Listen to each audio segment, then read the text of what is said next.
내가 너희를 용서한 것 같이 너희도 서로 용서하라. 하나님 아버지, 먼저 하나님의 말씀을 전하고 듣기 전에 우리의 마음이, 저의 마음이 용서와 불쌍히 여기는 마음으로 가득 차기를 원합니다. 네가 몰라서 그렇지, 이런 마음을 가지고 하나님, 이 세상과 그 외에 수많은 일들을 용서하고 불쌍히 여기는 긍휼함을 허락하여 주옵소서. 예수 그리스도의 이름으로 감사하며 기도드렸습니다. 아멘. 하나님의 말씀을 읽겠습니다. 고린도후서 12장 1절부터 10절까지의 말씀인데요. 그 중에서 10절 한 구절만 받들어 읽겠습니다. 그러므로 내가 그리스도를 위하여 약한 것들과 능욕과 궁핍과 박해와 곤고를 기뻐하노니 이는 내가 약한 그때의 강함이라. 아멘. 20대의 젊은 나이에 어느 미용사, 남자 미용사의 이야기를 제가 이번 주간에 알게 되었습니다. 이분은 오토바이 운전을 하다가 교통사고로 말미암아 다리를 잃어버리신 그런 분입니다. 그분이 사고가 났을 때가 2월 달이었는데 눈을 떠보니까 8월 달이었다는 거예요. 그러니까 반년 정도 혼수 상태로 중환자실에서 생사의 기로를 왔다 갔다 하는 그런 경험을 했던 그런 청년이었어요. 골수염이 찾아와서 한쪽 다리를 자를 수밖에 없는 상황. 결국 다리를 자르고 건강을 회복하고 다시 한 다리만 가지고 지금도 미용사로 열심히 살아가고 있다는 김모모 형제의 이야기. 참으로 아름다운 청년이었습니다. 여러분, 누구에게나 문제와 어려움은 찾아옵니다. 성경의 인물들도 문제가 없는 사람들은 아니었어요. 문제가 있고 약점이 있고 허물이 많은 그런 사람들이 성경의 사람들이요, 저와 여러분들입니다. 성경에 나오는 야곱 같은 경우를 보십시오. 창세기 야곱의 이야기를 보면 야곱은 야비하고 모사를 부리고 자기가 원하는 것을 얻기 위해서는 수단과 방법을 가리지 않았던 참으로 극악무도한 삶을 살던 사람이었어요. 자기 것은 절대로 빼앗기지 않는 그런 사람. 그가 어느 날 야복강에서 하나님과 씨름을 합니다. 결국 하나님께서 야곱의 환도뼈를 쳐서 야곱은 다리를 절면서 남은 인생을 살 수밖에 없었던 그런 사람이었습니다. 하지만 그가 약해졌을 때, 그가 다리를 절면서 남은 세계를 살게 되었을 때, 그날부터 그의 인생은 달라졌습니다. 어떻게 해요? 야곱이 아니라 이스라엘, 발 뒤꿈치를 잡는 자가 아니라 하나님의 다스림을 받는 자, 이스라엘로 바꿔지게 된 것이죠. 어느 때 그가 다리를 쩔뚝거리면서 남들이 다 알 수 있는 약점을 가진 사람으로 살아갔을 때 그는 그때부터 참으로 진정한 아름다운 삶을 시작할 수 있었습니다. 모세를 보십시오. 모세가 왕자로 태어났지만 그 모세는 살인자가 되어 광야에서 40년 동안 나의 80이 되도록 처가살이 목동으로 그렇게 인생을 살아갑니다. 얼마나 외로웠을까? 그 광야에 제가 한번 가본 적이 있는데요. 얼마나 적막한지 참으로 부스럭거리는 소리만 들려도 저 멀리서 다 들을 정도로 고요한 그런 광야. 보이는 것은 붉은 진흙과 그리고 황량한 사막. 그 속에서 40년을 보냈던 모세가 어느 날 하나님의 음성을 듣게 되죠. 모세야, 네 발에 신을 벗어라. 내가 선 땅은 거룩한 땅이니. 신을 벗는다는 말은 지금까지는 네가 내 마음대로 살았지만 모세야, 이제는 너의 남은 생에는 내가 조정하마. 바로 신발을 벗는다는 말의 의미 속에는 내 인생을 내가 다스리마, 내가 조정하마, 이런 하나님의 메시지가 담겨 있습니다. 그리고 하나님은 말씀하십니다. 모세야, 가서 이스라엘 백성들에게 내 메시지를 전하고 내 말을 전하고 그들과 함께 가나안 땅으로 가라. 그때 모세는 하나님의 마음을 설득하려고 합니다. 하나님, 저는 입이 둔한 자입니다. 저는 말 잘 못하는 사람이에요.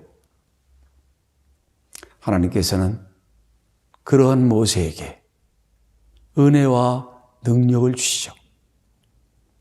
말 못한다고 물러서려는, 해보지도 않고 포기하려는 모세에게 하나님께서는 그의 형 아론, 말 잘하는 그의 형을 붙여주시죠. 하나님의 은혜입니다. 여러분, 모세가 약점을 가지고 있습니다. 말 잘 못하는. 말 잘 못한다고 해서 하나님의 사람이 안 되는 건 아니에요. 저 역시 말 잘 못하는 사람이었습니다. 그런데 오늘 이렇게 원고도 보지 아니하고 하나님의 말씀을 전하잖아요. 하나님의 은혜입니다. 저는 사람 앞에 서면 얼굴이 빨개지는 그런 학생이었어요. 그런 제가 이렇게 하나님의 말씀을 전하는 사람이 되었다니, 이건 제 능력이 아닙니다. 하나님의 능력이요, 하나님의 은혜로 제가 목회했던 것처럼 모세 역시 그날 이후로 달라졌습니다. 하나님은 그의 약점마저도 사용하셔서, 그의 문제마저도 사용하셔서 이스라엘 백성의 지도자로 하나님 사용하시죠. 자, 이렇게 야곱이나 모세만 그런 것이 아니에요. 신약에 가보면 사도 바울이 있잖아요. 옛날에는 사울이라 부르던 사람. 사울은 큰 자라는 뜻이고 바울이란 말은 작은 자라는 말이에요. 그런 사도 바울이 오늘 저와 여러분이 읽었던 이 고린도후서 12장에 보면 1절부터 10절까지의 말씀을 보면 그가 하나님의 은혜 받고 저 하늘까지 올라가는 경험, 그 영광의 경험을 오늘 성경 본문으로부터 14년 전에 체험했어요. 하지만 누구에게도 그 얘기를 말하지 아니하고 입을 꼭 닫고 있다가 바로 고린도후서 12장의 오늘 본문에서 자기 이름도 말하지 아니하고 어떤 사람이 저 3층쯤까지 가는 영광을 덧입었다, 자기 얘기를 하는 거죠. 그런데도 자기라고 말하지 않는 거예요. 하지만 하나님께서 자기에게 육체의 가시, 자기 몸의 육체의 가시를 주셔서 그게 안질이었다고 알려져 있어요. 어떤 분들은 간질병이었다고 말하는 분도 계시지만 그것이 어떤 것이든 간질이었든 안질이었든 설교자로서는 불편했을 겁니다. 만약에 눈병이었다면 그는 학자였고 설교자였는데 책을 읽고 책을 끼고 살아야 되는 사람이었는데 눈병 때문에 책을 못 봤다니 그 참 불편했겠네요. 간질이었다고 해도 마찬가지죠. 하나님의 말씀을 전하거나 설교할 때에 갑자기 거풀 물고 쓰러졌다. 참으로 그에게는 큰 문제가 있었죠. 약점이 있었죠. 그런데 그는 그 약점 때문에 겸손할 수 있었다는 거예요. 하나님의 영광을 경험한 사람이지만 약점이 있었기 때문에 겸손했다. 그러한 사도 바울의 고백. 자, 보면은 사도 바울이든 모세든 야곱이든 모두가 인간적인 약점. 어떤 사람은 너무 지나치게 자기에게 초점이 맞춰 있다 보니 형의 것을 도적질하고 그 여러 가지 수단 방법을 가리지 않고 남의 것을 취하는 그랬던 야곱이 달라졌잖아요. 모세 역시 도망자요, 살인자요, 그런 사람이었지만 하나님께서 다스리는 자로 바뀌면서 그가 가지고 있는 약점, 나이 80이 되었고 이제는 목동으로 너무 오래 살았고 처가살이하는 기죽은 사람이었지만 그의 모든 문제 약점을 하나님이 사용하셨던 것처럼 사도 바울도 안질이었는지 간질병이었는지 모르지만 그가 가지고 있는 약점과 문제를 하나님이 사용하셔서 오히려 그것 때문에 하나님께 쓰임받을 수 있었다는 것이에요. 저 역시 약점 많은 사람입니다. 여러분도 그렇습니까? 약점을 가진 사람이, 문제를 가지고 있는 사람이 어떻게 그 약점을 가지고 남은 생애를 하나님께 영광을 돌릴 수 있는 삶이 될 수 있을까? 오늘 성경 본문이 우리에게 가르쳐주고 있습니다. 원래 이 고린도 후서는요, 고린도 교회에 여러 가지 문제가 있었죠. 첫째는 교회 안에 갈등이 있었어요. 서로 미워하고 용서하지 못하는 사람들이 서로 있었을 때 용서해라, 불쌍히 여겨라, 그런 용서의 선포를 위하여 이 말씀이 고린도후서 1장부터 여기 마지막 장까지 말씀이 선포된 것이고요. 두 번째는 사도 바울이 원래는 로마로 가기를 원했지만 일정이 바뀌었어요. 사람들이 수근수근 거리고 있을 때에 나는 하나님의 사람입니다 하는 자기의 사도권, 하나님이 주시는 그러한 권위를 선언하고 있는 그런 메시지.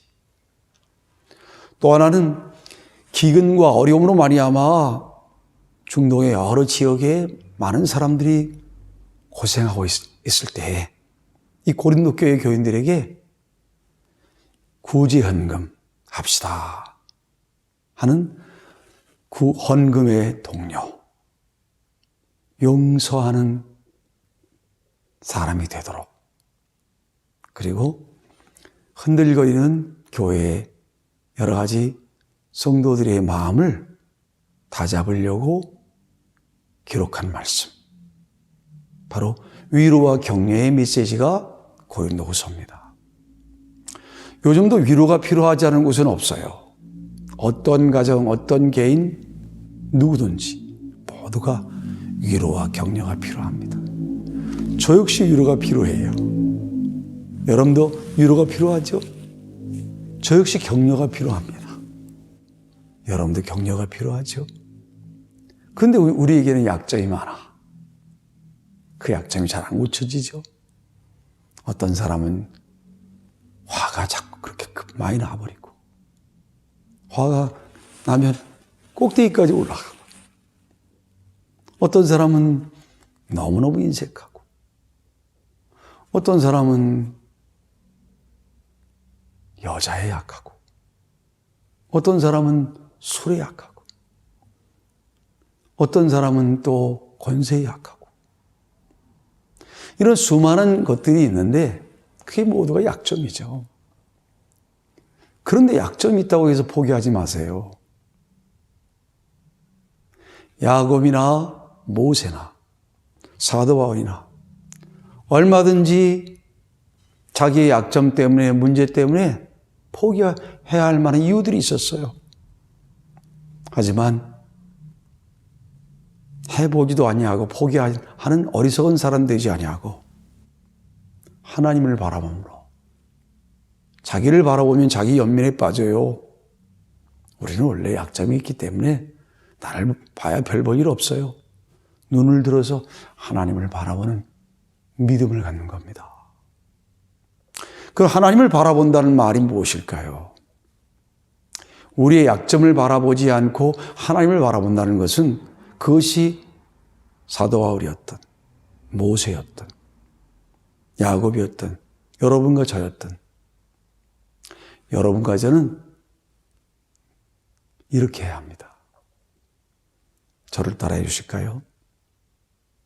나는 약점이 있는 사람이다. 예. 나는 약점이 있는 사람이지만 감사합니다. 왜 그렇습니까? 약점이 있기 때문에, 그 약점 때문에 교만하지 않을 수가 있었어요. 사도 바울이 그랬어요.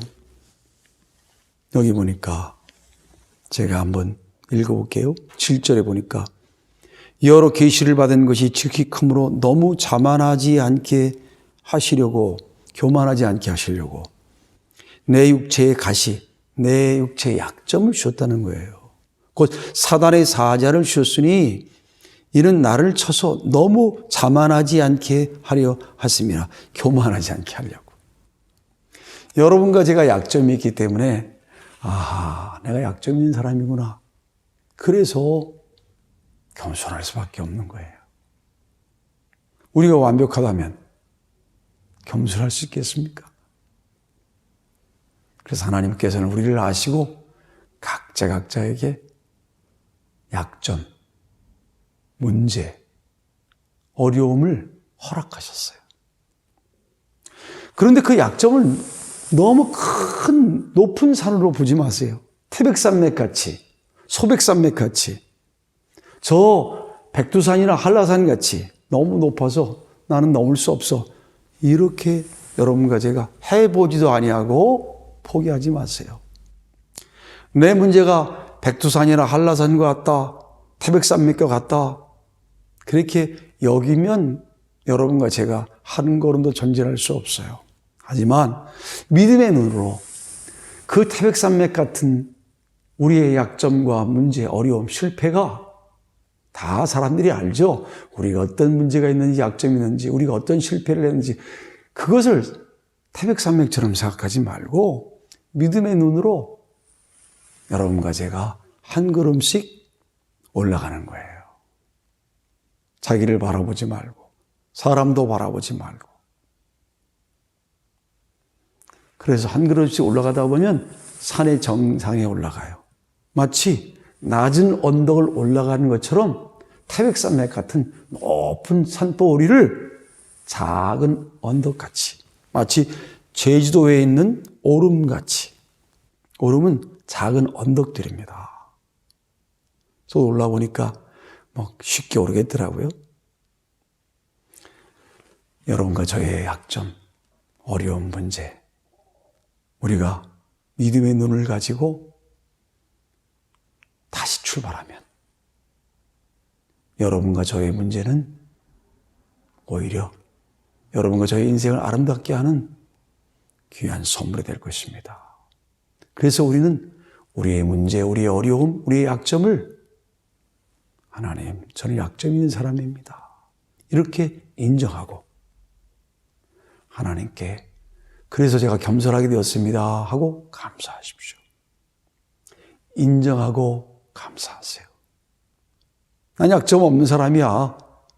그러면 다른 사람에게 원망을 돌려요. 그러지 말고 문제가 발생하면 맞습니다. 저는 교만한 사람입니다. 저는 어리석은 사람입니다. 저는 배움이 부족합니다. 그렇게 인정하면 누가 뭐라 그러겠어요. 인정하고 하나님 이 일 때문에 제가 평생 겸손하게 살게 되었습니다 하고 감사하십시오. 그런 마음을 가질 때에 여러분과 저는 아름다운 삶을 사는 아름다운 청년, 김모모라는 그 청년이 만약에 없어진 다리만 생각하고 타락하고 방탕하게 살았다면 주변에 있는 사람들을 불편하게 하고 하나님만 원망, 왜 내게 이런 일이 일어나야 됩니까? 하고 원망하고 살았다면 그 인생은 참으로 가면 갈수록 자기에게도 짐이 되고 주변 사람들에게도 짐이 됐을 겁니다. 근데 그렇게 하지 않았어요. 오늘도 어느 미용실에서 한 다리를 가지고 그렇게 열심히 살아가고 있는 그의 아름다운 삶. 여러분 도전되지 않습니까? 문제가 있습니까? 약점이 있습니까? 그걸 인정하고 그 약점을 주신 하나님께, 허락하신 하나님께 감사할 수 있게 되기를 바랍니다. 눈에 보이는 약점도 있고 보이지 않는 약점도 있어요. 하나님과 나만 아는 약점, 때로는 정신적인 그런 어려움, 이 모든 것을 하나님께 여러분과 제가 인정하고 감사하세요.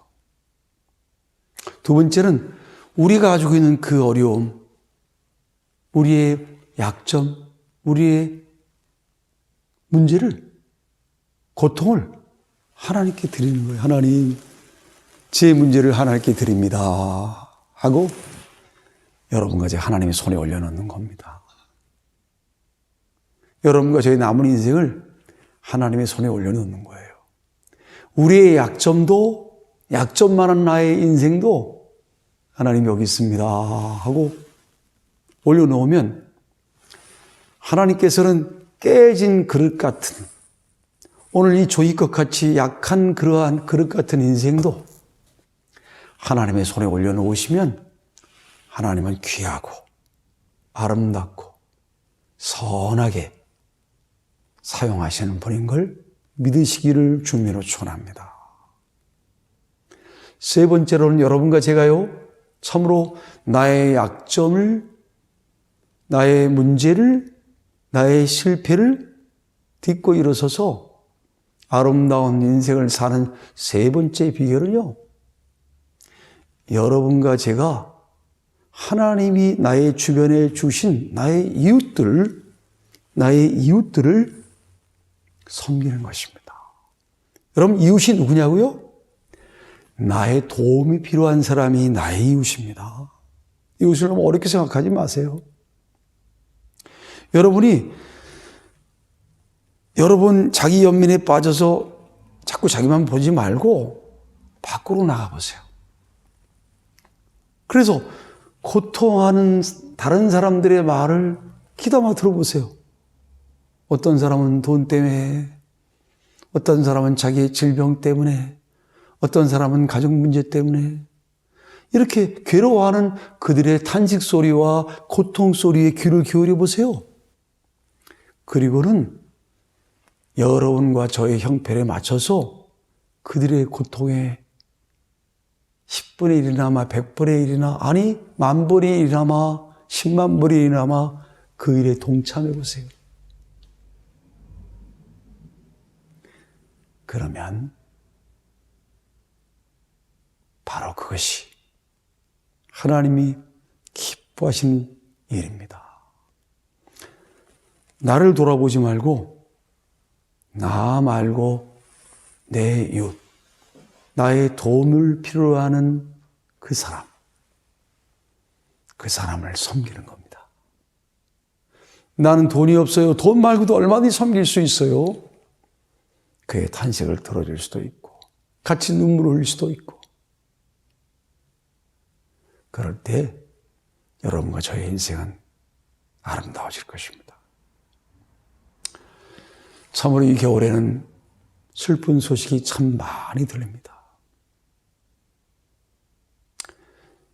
16개월밖에 안 된 어린 정인이가 세상을 떠난 지 얼마 안 된 그런 때입니다. 여러분과 저의 인생이 언제 아름다울까요?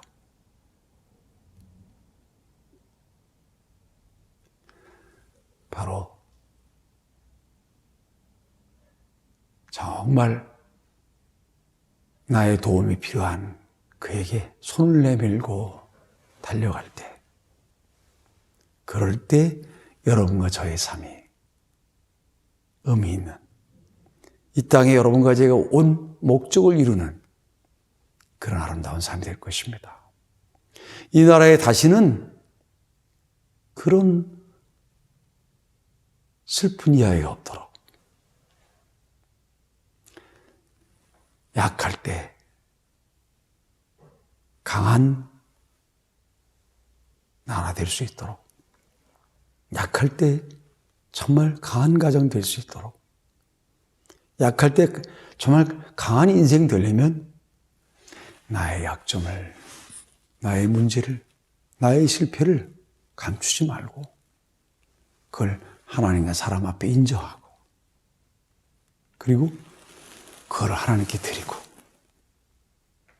그리고 여러분과 제가 이웃을 잘 섬기면 참으로 나도 아름다워지고 주변 사람들이 행복해지는 그런 아름다운 날이 이 땅에 올 줄로 믿습니다.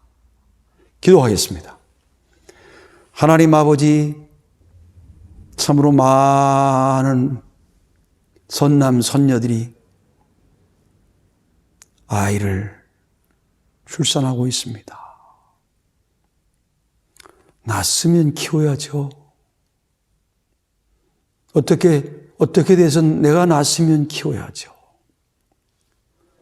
또한 키울 수 없으면 누군가 사랑의 마음을 가지고 꼭 내가 낳아야만 내 아들, 딸인가요? 내가 키우면 내 아들, 내 딸이지. 5천만 명이 넘는 이 나라에 다시는 그런 일이 없도록 모두가 내 아들이요 내 딸이요 이런 마음을 이 백성에게 심어 주시옵소서. 예수님의 이름으로 감사하며 기도드렸습니다. 아멘.